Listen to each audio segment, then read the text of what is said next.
Good morning mga ka-Electro DIY. Meron tayong isang Whirlpool na automatic washing machine. Ang sira niya ay computer, yan. So yan.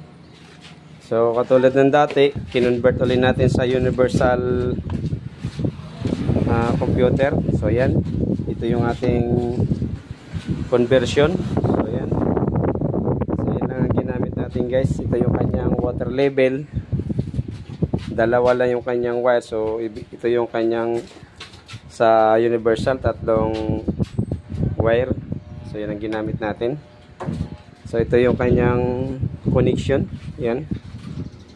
Ito guys yung kanyang line 1 tsaka yung neutral, tapos yung capacitor red tsaka yellow, yan.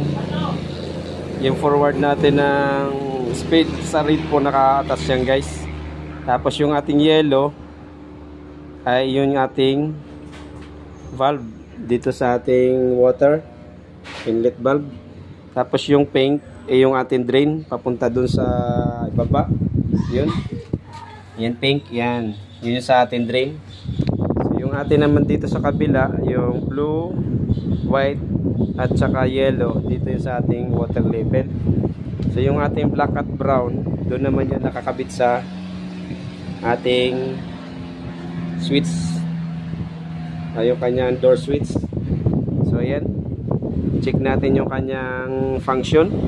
Kagandahan nito guys, pagka meron tayong na misplace na halimbawa hindi gumagana na problema sa computer, halimbawa yung kanyang door switch at nakaangat to, lalabas dito yung failure. So halimbawa, check natin start natin yung wash. Yan. Ayan. Gumana na yung spin niya. Yan, sa ilalim.